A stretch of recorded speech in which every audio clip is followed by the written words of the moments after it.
कि supreme court का एक आदेश है कि जितनी भी ओरण और गोचर भूमि है उसको डीम्ड फॉरेस्ट घोषित किया जाए और इवेंचुअली जो है वो वन विभाग के पास या उनके अधिकार क्षेत्र में चली जाए। साथियों, सबसे पहले मैं, जैसा कि आप लोग सब ग्रामीण परिवेश से ही हो, आप सबको पता है ओरण क्या है। ओरण और किसी भी दूसरे वन में जो फर्क है, सबसे बड़ा वन विभाग की किसी वन में फर्क है, सबसे बड़ा फर्क ये है कि ओरण में हमारे आस्था से जुड़े हुए बहुत सारे वहाँ चिन्ह हैं, बहुत सारे जो है हमारे आस्था के केंद्र हैं। हमारा मंदिर वहाँ है, हमारे क्षेत्रपाल जी के पालिये वहाँ पर हैं, हमारे तालाब वहाँ पर हैं, पशुओं के चराने के स्थान वहाँ पर हैं, हमारी शमशान भूमियाँ वहाँ पर हैं। इसीलिए ओरण और जो मानव का जो जीवन है, खास तौर पर ये जो पश्चिमी क्षेत्र है, पश्चिमी क्षेत्र में भी हमारा जो बाड़मेर जहाँ नदी जो राजस्थान का जो इलाका है, इसमें ओरण और मानव का जीवन एक दूसरे के पूरक है। मानव की जीवन पद्धति जो है वो ओरण से जुड़ी हुई है, इसीलिए ओरण से उसको अलग किसी भी सूरत में नहीं किया जा सकता। आप लोग सब गाँव से जुड़े हुए लोगों, गाँव की पृष्ठभूमि के लोग हो, आप सब लोगों को पता है कि अगर आपके ओरण से अगर आपको अलग कर दिया जाएगा तो आपका आधा जो जीवन जीने का तरीका है वो बदल जाएगा। पशुओं के लिए चारागाह नहीं रहेगा, हमारे लिए पीने का जो साधन तालाब है वो ओरण में है, हमारे मंदिर वहाँ पर हैं, हमारे, जैसा मैंने बताया कि भाई क्षेत्रपाल भगवान के सबके पालिये वहाँ पर है, वहाँ पर आना जाना मुश्किल होगा अगर ऐसा हुआ तो, वहाँ पर रोडें बनना मुश्किल होगा अगर ऐसा हुआ तो, वहाँ बिजली कनेक्शन मुश्किल होगा अगर ऐसा हुआ तो, वहाँ पशुओं को चराने की इजाजत होगी या नहीं होगी, ये भी एक बड़ा मुद्दा है। तो ये मैंने बताया कि ओरण क्या है और विषय क्या है और क्यों ये हो रहा है।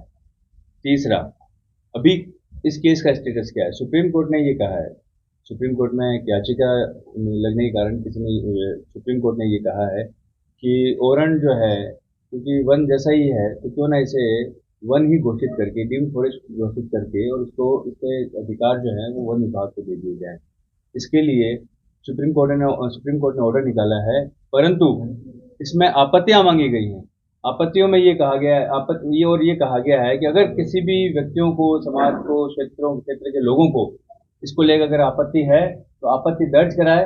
आपत्ति दर्ज होने के बाद में सुप्रीम कोर्ट फिर से इसकी विवेचना करेगा और अपना आदेश देगा। तो यानी कि अभी तक डीम्ड फॉरेस्ट घोषित नहीं हुआ है और ये प्रक्रियाधीन है, जो कि किया जा सकता है। ये इस केस का जो है वर्तमान स्टेटस है। चौथा कि हमारी सरकार कहाँ है। फैसला सुप्रीम कोर्ट का है, उसने आपत्तियां मांगी, पर आप सब लोग यहाँ मौजूद हैं, क्या आपको भी इस विषय के बारे में मालूम था कि आपत्तियां दर्ज करवानी है या कैसे आपत्तियां दर्ज होगी? क्या आपके गांव में आपत्ति दर्ज हुई है? क्या ये मुद्दा आपत्तियां लेने के लिए जन जन का विषय है, ये लोगों से जुड़ा हुआ विषय है? क्या इसमें सरकार ने एक मामूली सी छोटी सी विज्ञप्ति जारी की अखबार में? मुझे भी कल ढूंढने में उसे 5-6 घंटे लगे कि कौन सी तारीख में कहाँ विज्ञप्ति जारी हुई थी अखबार किसी कोने के अंदर। आम व्यक्ति को ये कैसे मालूम होगा, ग्राम पंचायतों को ये कैसे मालूम होगा कि हमें आपत्तियां दर्ज करानी है या नहीं करानी? और अगर आपत्तियां दर्ज नहीं हुई तो सीधी तौर पर एक तरफा फैसला होगा।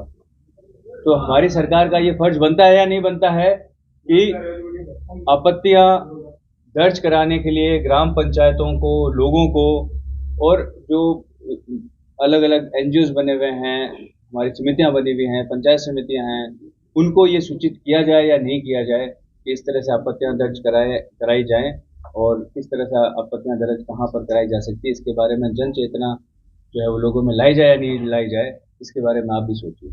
मेरा ये मानना है कि सरकार को इस पूरे प्रकरण में हर ग्राम पंचायत में कैंप लगाकर इस पूरे प्रकरण की स्थिति समझाकर कि आपके साथ ये है, ये हो रहा है, सुप्रीम कोर्ट का ये ऑर्डर है और इसमें आपके पास में ये प्रावधान है कि आप इसमें आपत्ति लगा सकते हो, आपकी आपत्ति लगने पर आपकी बात को सुना जाएगा, समझा जाएगा। तो क्या सरकार को ये नहीं करना चाहिए? मेरी ये सरकार से मांग है कि हर ग्राम पंचायत के अंदर, पंचायत समिति स्तर पर जो है कैंप लगाकर इसके लिए आपत्तियां मांगे और उन आपत्तियों का बाद में जो जरिया है सुप्रीम कोर्ट तक भेजने का, उसके जरिए वहां भेजा जाए ताकि हम हमारी बात वक्त रख सकें, समझा सकें।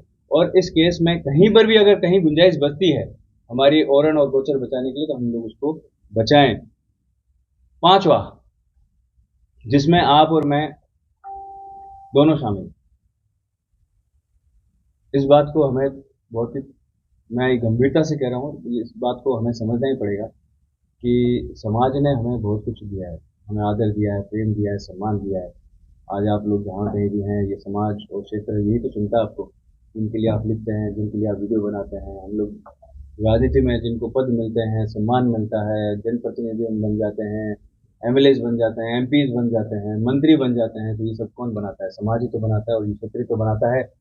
अगर हम लोग, जो हमारा मूल चीज है, ये समाज और क्षेत्र, इसकी अगर हम लोग बात नहीं करेंगे, तो आने वाले वक्त में कौन क्या है, ये तो बात की बात है, कौन कैसा है इसकी बात जरूर होगी। तो इसमें कहीं ना कहीं हमें जो है उनका देखना पड़ेगा। इसलिए मैं खास तौर पर आप पत्रकार साथियों से ये निवेदन करता हूँ कि ये आपका खुद का मुद्दा है, आपके समाज का मुद्दा है, आपके क्षेत्र का मुद्दा है, आप उससे बात कीजिए। और खास तौर पे मैं जो है आज बुलाने देता हूँ उन सभी राजनेताओं को भी,